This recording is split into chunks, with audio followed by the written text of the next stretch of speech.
tagapagsalita, kredibong komprehensibong boses at tagapagsalita. Narito ang DZBB sa frekwensya 79.7, bumabati sa Luzon, Visayas at Mindanao. Magandang araw, Pilipinas! Magandang araw, Pilipinas! Magandang araw, bayan! Yung ay 12 ng Setyembre taong kasalukuyan. Ako ang inyong lingkod, Heart Rico, ang inyong numero 1 nagbabalita ng tapat at totoo. Ano naman po ang inyong Anchor 2, Yuri Aglubat. Para sa unang balita, Kaligtasan ng OFWs binigyang diin ni Hontiveros sa gitna ng tumitinding hidwaan ng Israel at Iran. Narito si Yuri Aglubat. Yuri? maraming salamat, Heart. Iginiit ni Senator Risa Hontiveros noong Lunes, ika-25 ng Agosto, ang pangangailangan ng agarang aksyon mula sa pamahalaan upang matiyak ang kaligtasan ng mga Overseas Filipino Workers o OFWs na maapektuhan ng lumalalang hidwaan sa pagitan ng Israel at Iran. Pinahayag pa ni Hontiveros na maraming OFW sa Middle East ang mga apektuhan at isaan niya itong panibagong krisis na kailangang harapin ng bansang Pilipinas. Samantala, nanuwagan naman ng senador sa Department of Foreign Affairs at Department of Migrant Workers na tayakin ang sapat na kagamitan at nakahandang mga plano para sa agaran at malawakang paglikas ng libo-libong OFWs kung kinakailangan. Sunod na balita, banggaan ng 2 bus sa Aguinaldo Highway sa Imus, Cavite, 7 sugatan. Para sa buong impormasyon, narito si Heart Rigo. Sugatan ng 7 individual dulot ng salpukan ng 2 bus sa Aguinaldo Highway, Imus City, Cavite, nitong Miyerkules, ika-20 ng Agosto. Mula sa tala ng pulisya, nangyari ang insidente alas 12:30 ng tanghali, agad namang narespondihan ng mga awtoridad. Samantala, patuloy sa investigasyon ng iba't ibang tanggapan ukol sa sanhi ng insidente. At iyan ang mga balitang aming nakala para sa araw na ito. Muli, ako ang inyong lingkod, Heart Rigo, nagbabalita ng tapat at totoo. Ako naman po si Yuri Aglubat, nagbabalita saan man at kailanman. Muli, ito ang DCBV Frekwensya 79.7.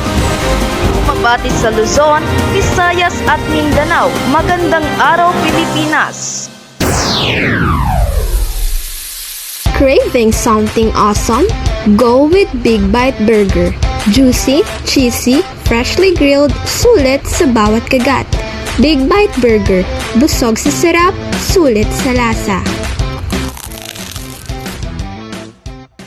Magandang araw mga kababayan, kami ang inyong tagabalita tungkol sa ulat ng panahon. Ako si Heart Rigo. At ako naman si Yuri Aglubat at narito ang inyong pinakahuling ulat ng panahon. Sa kasalukuyan, bahagyang maulap ang kalangitan sa mga bayan ng Bacoor at Dasmariñas. Ang temperatura ay nasa 28 degrees Celsius. Para sa detalye sa bawat lugar, Tagaytay, asahan ng mas malamig na 22 degrees Celsius na may posibilidad ng mahinang pagulan sa hapon. at para naman sa bayan ng Imus, maaraw at mainit na aabot sa 30 degrees Celsius. General Trias, may posibilidad ng isolated thunderstorm ngayong gabi. At para naman sa bayan ng Cavite City, pinaghalong sikat ng araw at maulap na panahon na may banayad na simoy ng hangin. Sa mga susunod na araw, inaasahan ang magkahalong sikat ng araw at ulap. Manatiling ligtas at laging handa. Magandang umaga kababayan, naririto ang ilan sa mga mahahalagang anunsyo sa ating komunidad. Nagpatuloy ang local government units sa pagbibigay ng libreng feeding program na may masusustansyang pagkain sa City Hall. Inaanyayahan ng mga benepisyaryo na pumunta at kunin ang supply goods. Sabay din sa programa ay ang educational program kung saan namimigay ng libreng school supplies para sa mga mag-aaral ng elementarya at sekundarya. Layunin nitong makatulong upang maging mas handa ang mga kabataan sa kanilang pag-aaral. Paalala rin po sa ating mga drivers, aasahan ng ilang traffic sa mga lugar, Baguio, Davao, Cebu, Imus, Pasay at Batangas City. Pinapayuhan ang lahat na gumamit ng alternatibong ruta upang maiwasan ang mabigat na daloy ng trapiko. Get ready, students! The Intramurals 2025 is here. Cheer for your team, show your spirit, and play with pride. This message is brought to you by Campus Media Club.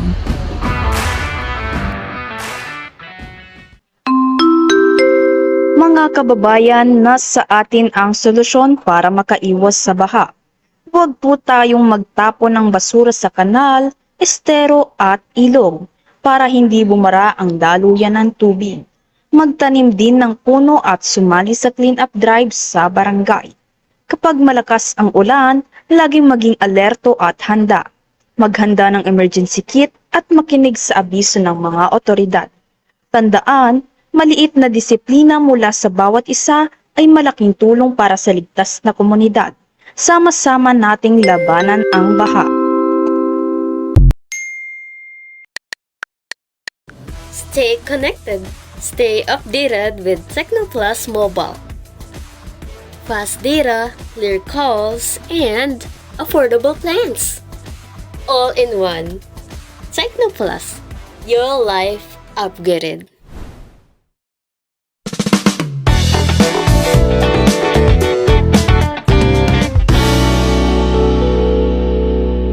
Magandang umaga mga ka-easy.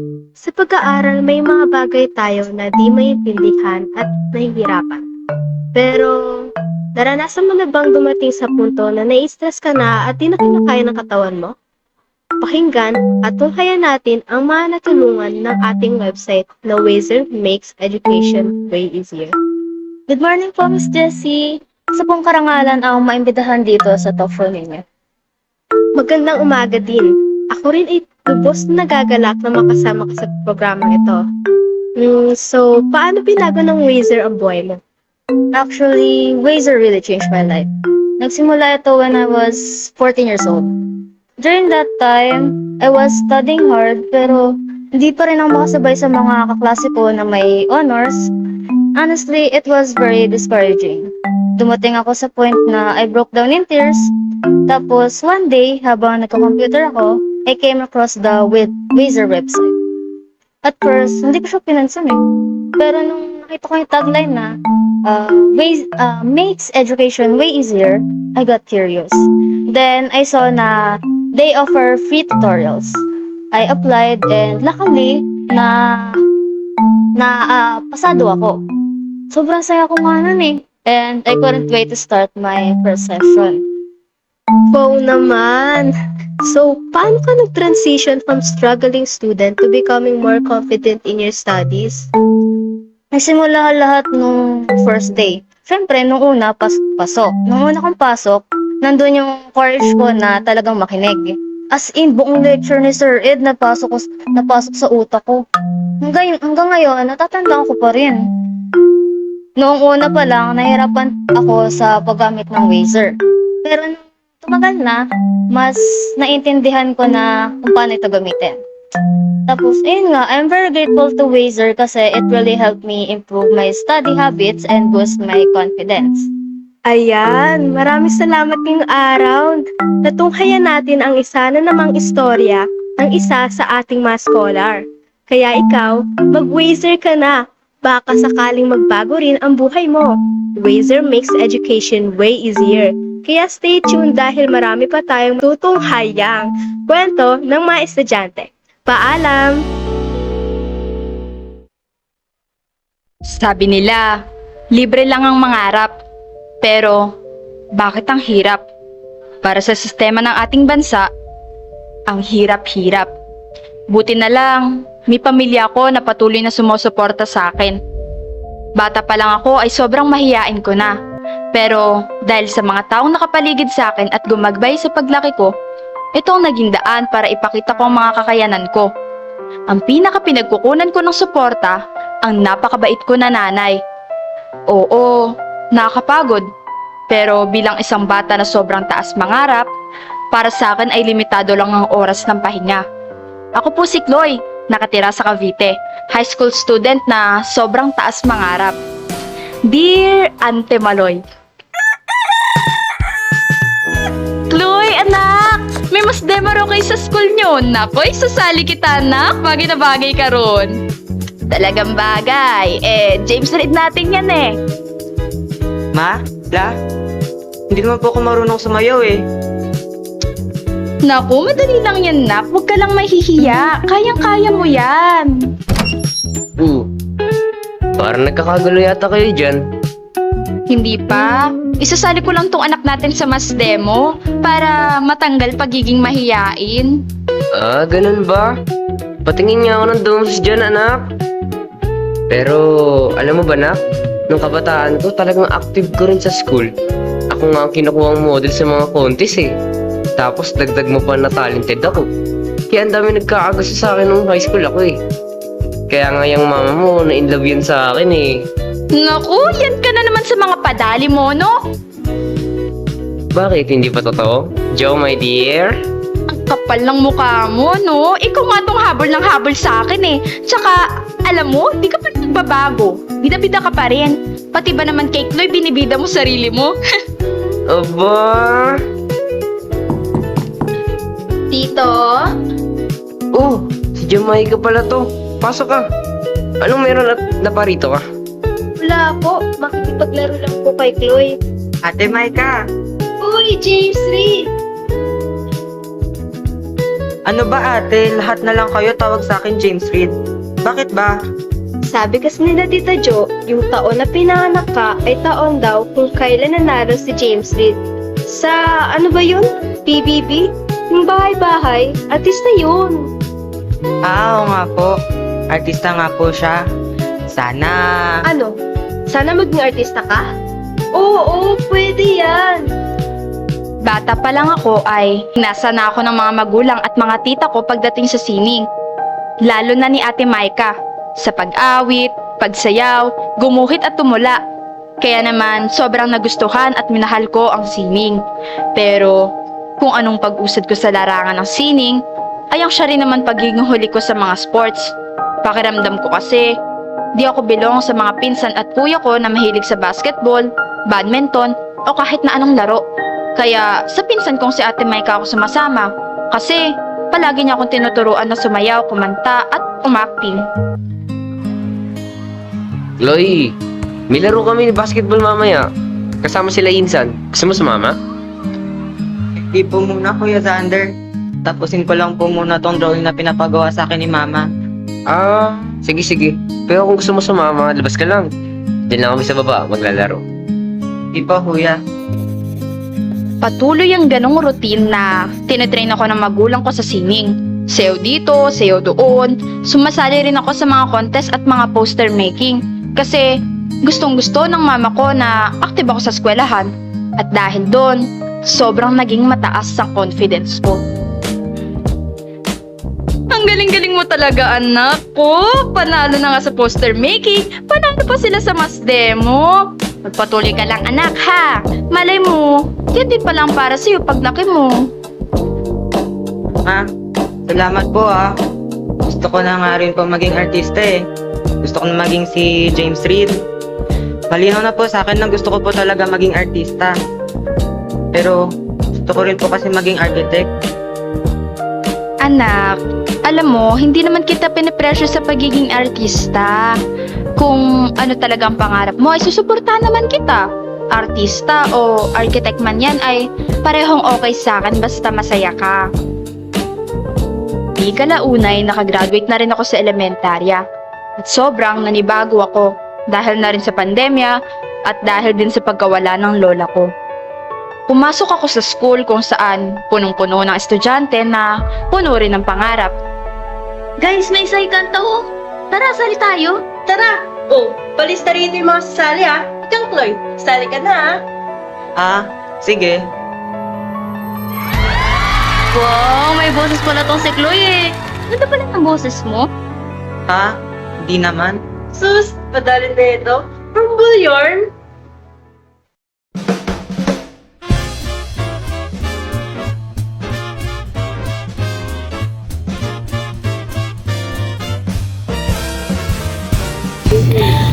Welcome to the Youth Table. Real voices, real stories, real talk. Join us as we dive into today's hottest campus issues. Kamusta mga karadyo? Welcome sa ating music break. Tara na't mag-jamming. Sinong ready nang magsayaw? Let's go! Ito'y para sa lahat ng music lovers out there. Kanta na, sayaw na, at mag-enjoy. Solid talaga ang energy ng mga karadyo natin. Ang saya, di ba? Kung may gusto kayong kanta marinig, isend nyo lang request nyo dito. Baka susunod na yan sa playlist natin. Kaya stay tuned lang dahil mas marami pang good vibes at non-stop hits ang ihahanda natin para sa inyo.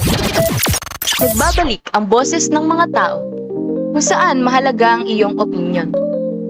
Ating question of the day ay,